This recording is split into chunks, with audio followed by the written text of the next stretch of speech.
Well, a person may be forced to ask, what is really going on in Uganda? Oh my God.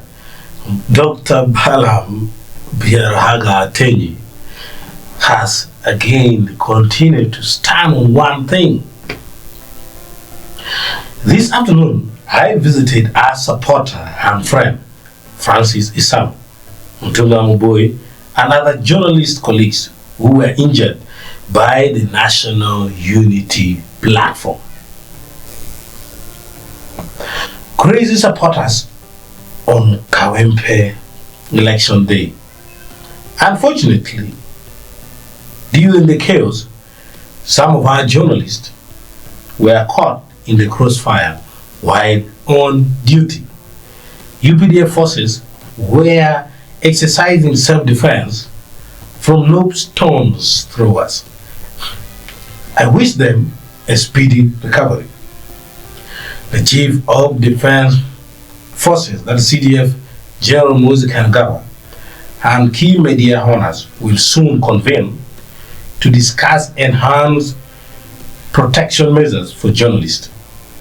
I strongly condemn the NUP leadership and supporters for inciting this violence and chaos.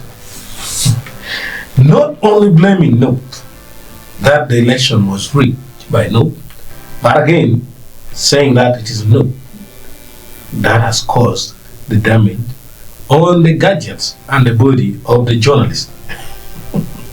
This is not easy. This is not something which is easy. And then also Muhoozi said all journalists who abuse UPDF, its soldiers, and President Museveni are fair game. Our soldiers shall look for them.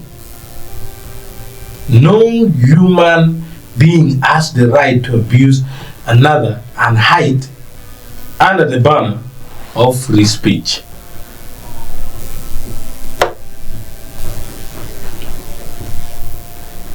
I got his name and rank. Tomorrow I'm promoting him for excellent service to UPDF. Muhoozi posted a video of one of the soldiers who masked himself, first not being seen, after saying, "Best picture I have seen all week. I will look for this soldier and promote him." Actually praising the soldier for beating the people and the journalists during the Kawempe North by-election.